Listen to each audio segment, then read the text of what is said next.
On Global TV News Express, General Musa assumes duty as Defense Minister. In business, federal government approves 185 billion naira to clear gas debt, boost power supply. And on the foreign scene, DR Congo-Rwanda leaders signed peace agreement at Trump's hosted Washington summit. And in sports, Madrid beats Zambia in West Africa Cricket Trophy opener. Hello and welcome to all our viewers in Nigeria and around the world to News Express on Global Television, coming to you live from the nation's capital, Abuja. I am Sadia Yakubu. A quick reminder that Global Television is on DSTV channel 365 and Star Times channels 276. And now, the news in details. The newly appointed Minister of Defense and immediate past Chief of Defense Staff, retired General Christopher Musa, has assumed duty as the Minister of Defense. Shape House in Abuja, Musa, appointed by President Bola Tinubu following the resignation of former Minister Muhammad Badaru, was confirmed by the Senate on Thursday. His appointment, welcomed across various sectors, is expected to further strengthen defense operations, with many citing his record of firm and innovative leadership as defense chief between 2023 and 2025. The Senate has received requests for confirmation of nominations of 65 ambassadorial nominees from President Bola Tinubu. The nominees are read from two different lists by the President of the Senate, Godswill Akpabio, during plenary.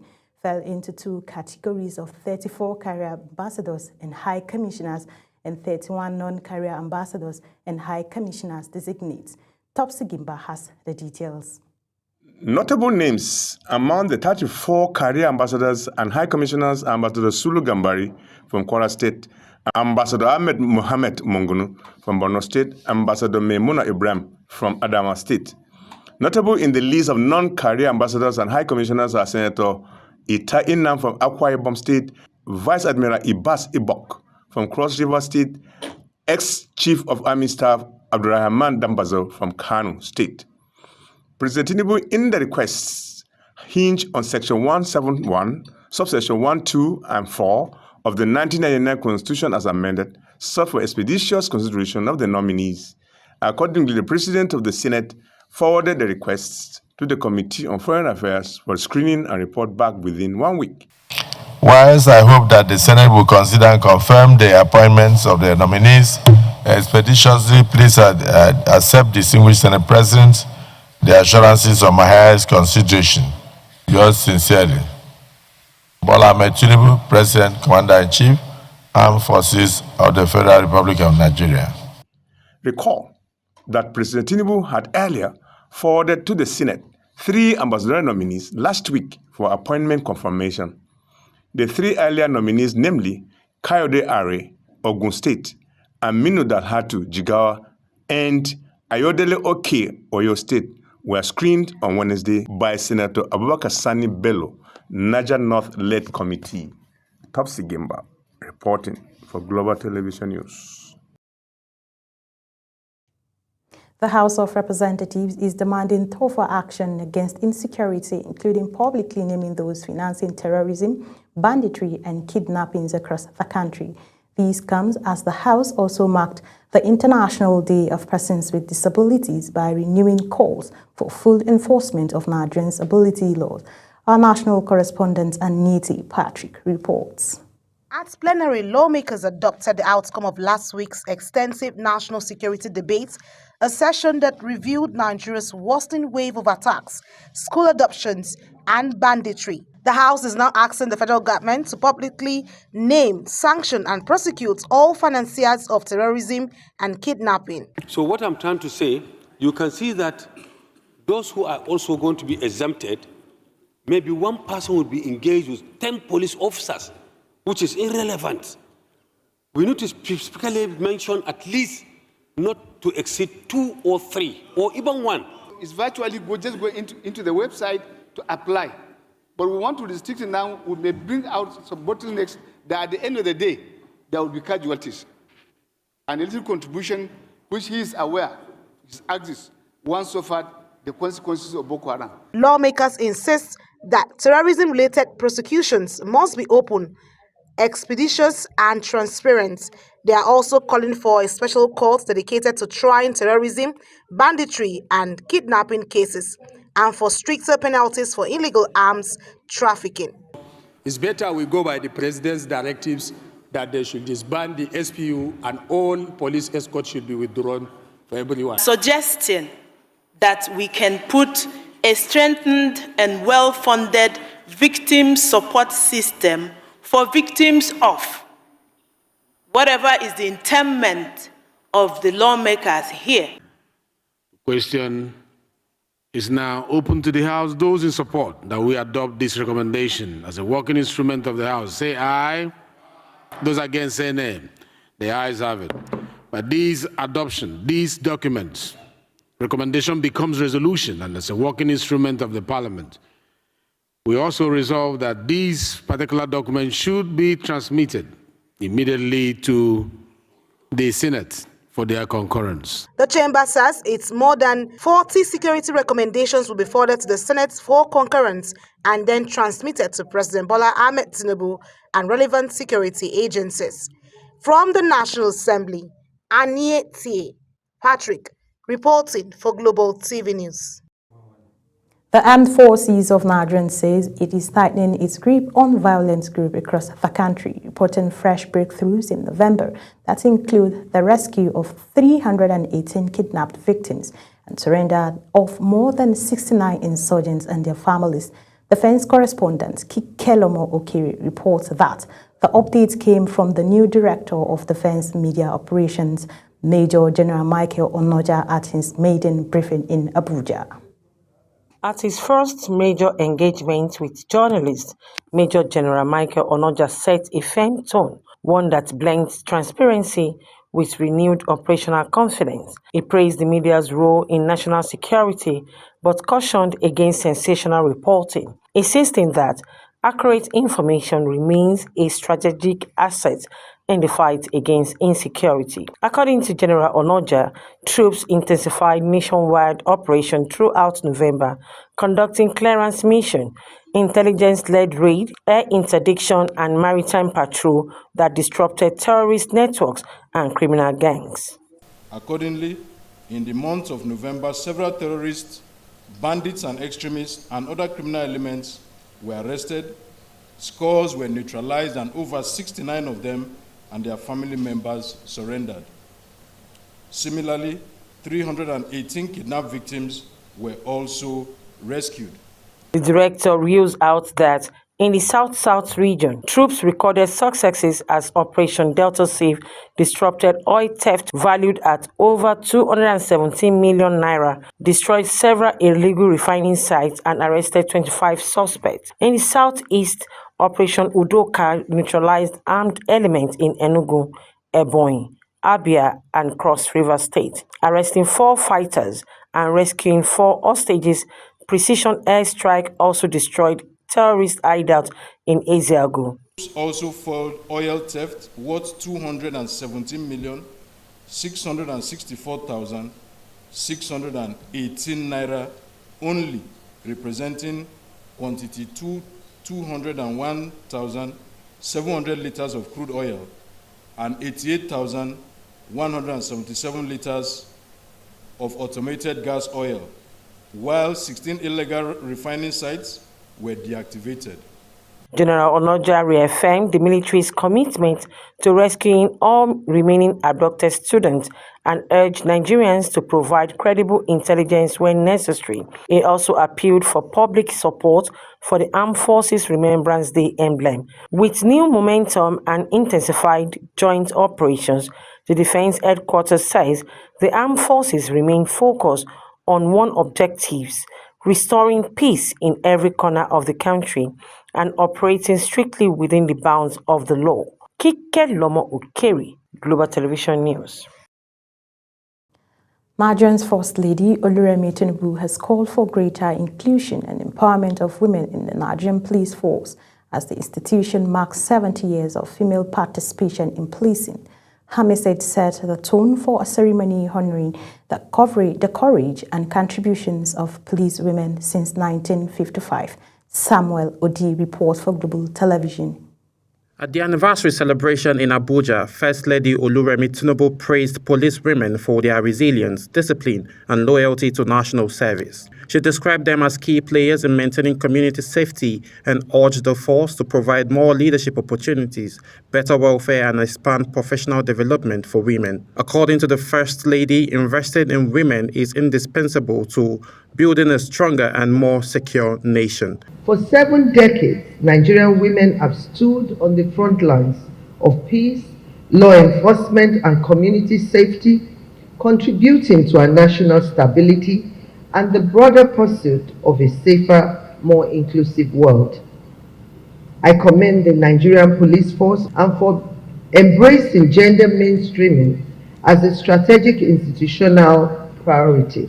These efforts are in line with the renewed hope agenda of His Excellency President Bola Ahmed Tinubu GCFR to strengthen national security for peace and prosperity. Inspector General of Police Kayode Egbetokun also paid tribute to the women who have served over the decades, calling them a backbone of Nigerian police force. He highlighted their achievements in tactical operation, community building, and even international sports, including winning Olympic gold medals. We are here to honor a 70-year heritage defined by resilience, brilliance, discipline, and unwavering service. Over time, women earned their place across every layer of policing.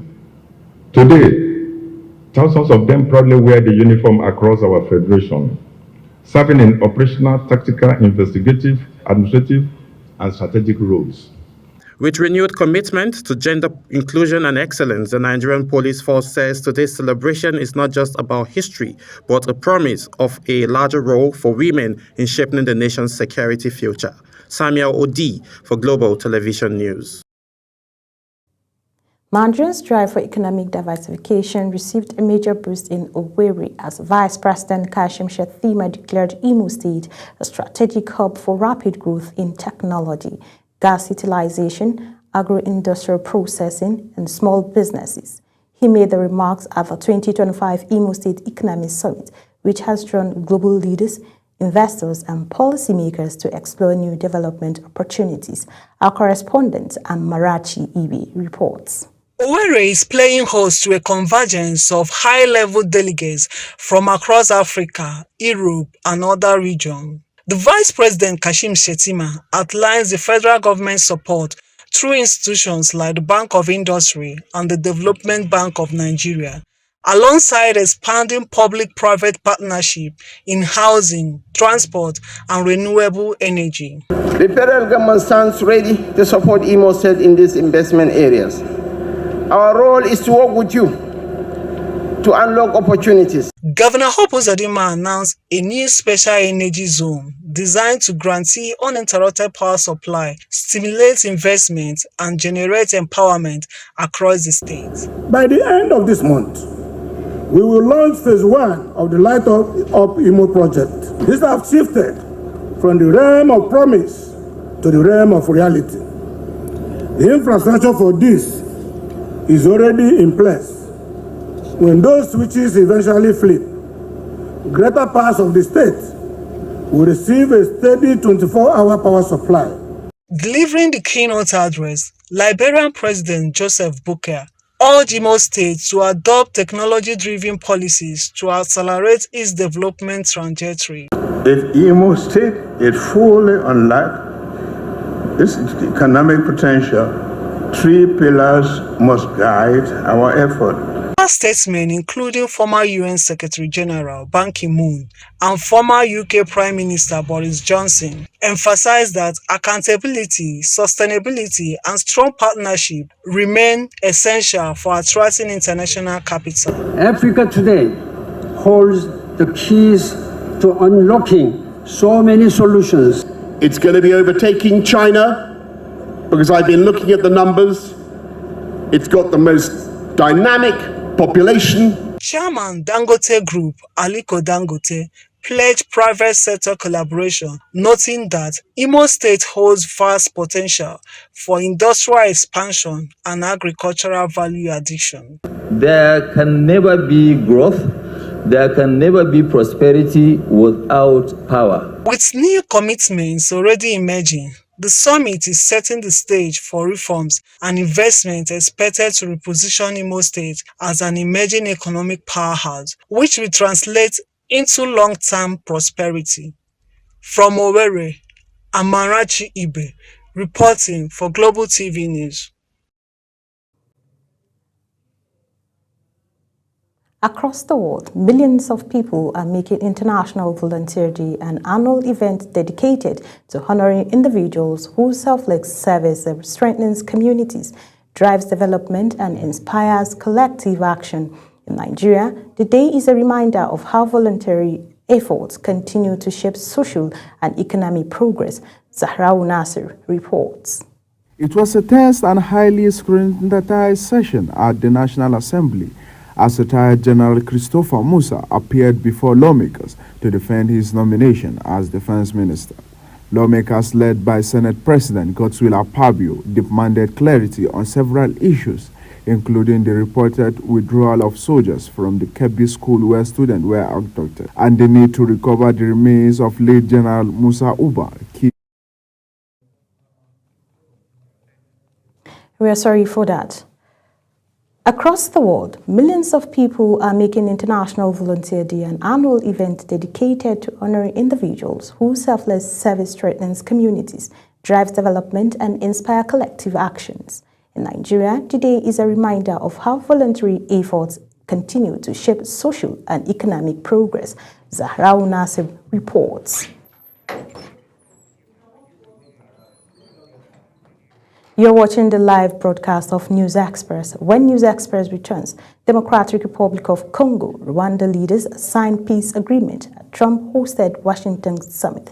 Details coming shortly, plus business and sports stories on the other side of this break. Please stay with us.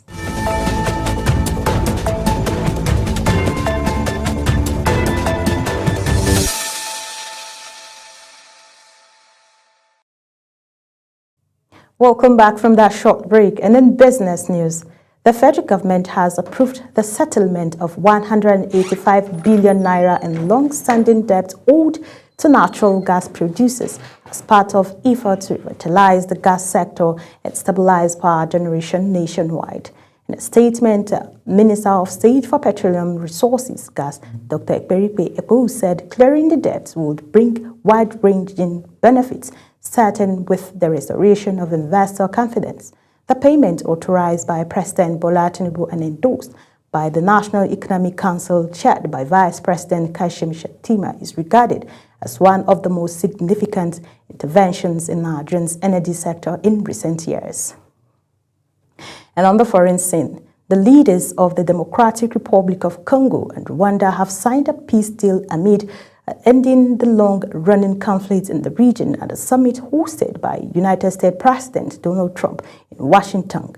Edika Michael has the reports. United States President Donald Trump gathered the leaders of Democratic Republic of Congo and Rwanda in Washington for the signing of peace deal despite ongoing conflict in the war-scared region. President Trump has hailed the peace agreement between the DRC and Rwanda as a historic step towards bringing prosperity to Africa, and he has lauded the leaders of both countries as very smart. Today we commit to stopping decades of violence and bloodshed and to begin a new era of harmony and cooperation between the Democratic Republic of the Congo and Rwanda. Respecting the letter and spirit of the deal. This deal signing recommits the parties to the peace process and reflected months of intensive diplomacy led by Trump presidency. This agreement will also see the creation of economic opportunities for the two countries, including by laying the groundwork for the sale of rare earth minerals to the United States. But the fighting itself has not subsided since June, when the deal was first agreed upon. And experts say that many challenges stand in the way of each party living up to its commitment. Edikan Michael, reporting for Global TV News. Nigeria began their West African Trophy campaign in cricket on a bright note with a 19-run victory over Zambia in Abuja. The hosts successfully defended a modest total in a match that swung back and fought before Nigeria's bowler Boaz closed it out in the final overs. Zambia won the toss and sent Nigeria into bat, hoping to exploit every conditions. Winifred Ndidi will captain the Super Eagles at the 2025 African Cup of Nations following William Troost-Ekong's retirement. Troost-Ekong announced his retirement from the international football yesterday. Ndidi, who captained the Super Eagles at the 2026 FIFA World Cup playoffs in Morocco last month, will now officially take up the role at the AFCON. As Global Television's News Express comes to an end, here is a recap of our top stories. On Global TV News Express, the newly appointed Minister of Defense and immediate past Chief of Defense Staff, retired General Christopher Musa, has assumed duty as the Minister of Defense, Ship House, Abuja. And in business, the federal government has approved the settlement of 185 billion naira in long-standing debt owed to natural gas producers as part of efforts to revitalize the gas sector and stabilize power generation nationwide. On the foreign scene, the leaders of the Democratic Republic of Congo and Rwanda have signed a peace deal amid ending the long-running conflicts in the region at a summit hosted by the United States President Donald Trump in Washington. And in sports, Nigeria began their West African Trophy campaign in cricket on a bright note with a 19-run victory over Zambia in Abuja. That's it on Global Television News Express. A quick reminder that Global Television is on DSTV, Channel 365 and Star Times, Channel 276. Kindly follow us across all social media platforms now showing on your screen using at Global TV NG. I am Sadia Yakubu saying thank you for watching.